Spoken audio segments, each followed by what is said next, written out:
বাংলাদেশ প্রতিদিনকে শুভেচ্ছা অভিনন্দন আজকের আয়োজনের জন্য।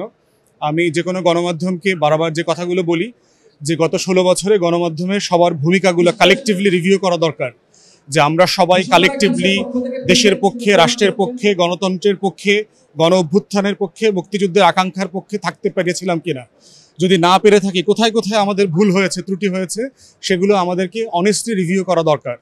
দ্বিতীয়ত হচ্ছে আগামী দিনে প্রত্যেকটা গণমাধ্যম যেন পেশাদারিত্বের সাথে কাজ করতে পারে, গণতন্ত্রের পক্ষে থাকে, রাষ্ট্রের পক্ষে থাকে, সেই জায়গাটা আমরা আশা করি। একটা বড় সমস্যা হচ্ছে গণমাধ্যমে সাংবাদিক যারা কাজ করেন, কলাকুশলী যারা কাজ করেন, তারা একটা জব সিকিউরিটিতে ভোগেন। তাদের ভালো বেতন, পেনশন, জব সিকিউরিটি এবং পেশাদারিত্বের সাথে কাজ করলে অনেক সময় দেখা যায় যে চাকরি হারানোর একটা সংকট তৈরি হয়। সেই জায়গাগুলোতে সাংবাদিকদের পেশাদার কাজের পরিবেশ কিভাবে তৈরি করা যায়, আমরা বাংলাদেশের প্রথম সারির গণমাধ্যম হিসেবে বাংলাদেশ প্রতিদিনের কাছেও সেটা প্রত্যাশা করব। সবাইকে ধন্যবাদ।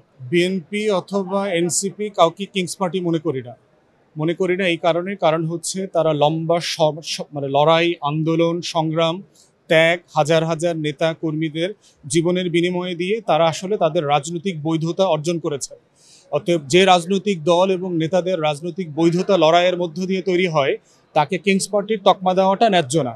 তাই বিএনপিকে একসময় আওয়ামী লীগ কিংস পার্টির তকমা দিয়েছে, সেটা যেমন ন্যায্য না, আজকে এনসিপি অথবা নাগরিক পার্টিকে যারা কিংস পার্টির তকমা দেবার চেষ্টা করছে, সেটার সাথেও আমরা একমত না। বাংলাদেশের কিংস পার্টি বলতে হবে, সেটা আওয়ামী লীগকে বলতে হবে।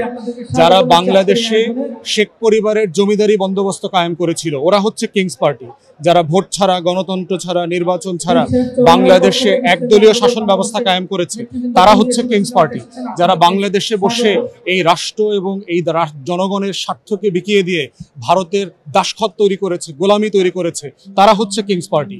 কিংস পার্টি হচ্ছে বাংলাদেশের জাতীয় পার্টি, যারা গত 40 বছর ধরে বাংলাদেশে দিল্লির রাজনীতি করেছে, আওয়ামী লীগের বি টিম হিসেবে কাজ করেছে, দিল্লির গোলামির দাসখত তৈরি করেছে। অতএব এসেন্স দেখতে হবে, কোন রাজনৈতিক দল কোন প্রেক্ষাপটে দেশের জন্য কি ভূমিকা পালন করেছে, তার উপর নির্ধারিত হবে সেই দলগুলো কি আসলে জনগণের পক্ষে ছিল কিনা, রাষ্ট্রের পক্ষে ছিল কিনা, না তারা অন্য কারো গোলামি করেছে। এটাই হচ্ছে আমার কাছে কিংস পার্টির ডেফিনিশন। দেখেন, জাতীয় নির্বাচনের আগে স্থানীয় নির্বাচন হওয়ারগুলো অনেকগুলো যৌক্তিক জায়গা আছে। তার ভিতরে একটা জায়গা হচ্ছে আমাদের ইতিহাসে একমাত্র জায়গায় আমরা এখন থাকছি যেখানে কেন্দ্র থেকে শুরু করে ইউনিয়ন পর্যায় পর্যন্ত কোনো গ্রহণযোগ্য নির্বাচিত স্থানীয় জনপ্রতিনিধি নাই।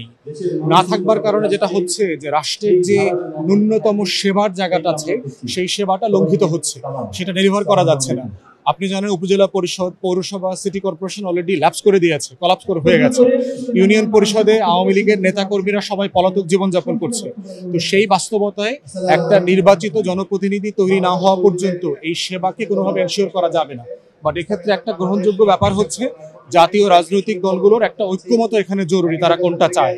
এটার একটা ভালো দিক যেটা হবে, নির্বাচন কমিশন, আইন শৃঙ্খলা বাহিনী এবং আমাদের যে ব্যুরোক্রেসি আছে, স্থানীয় প্রশাসন আছে, তাদের জাতীয় নির্বাচন তৈরি করবার মানে ক্যাপাসিটি আছে কিনা, এটা একটা জাজ করবার মাধ্যম আমরা পাবো হচ্ছে স্থানীয় নির্বাচনের মাধ্যমে। তো সেই জায়গাটাও বিবেচনা করা যেতে পারে। কিন্তু এটার আবার ফ্লিপ সাইডও আছে, যে ভোটার তালিকা হালনাগাদ করার সময় সাফিসিয়েন্ট হবে কিনা, সাফিসিয়েন্ট ফান্ড আছে কিনা, ইভিএম মেশিন না ব্যালট, এই তর্ক আছে। রাজনৈতিক দলগুলোর একমত হওয়ার একটা বিষয় আছে। সবকিছু মিলে আমার মনে হয় যে ঐক্যমত কমিশন এখানে একটা ইনিশিয়েটিভ নিতে পারে। তারা আলোচনা করে সিদ্ধান্ত নিবে কোনটা আসলে হওয়া দেশের জন্য, মানুষের জন্য কল্যাণকর।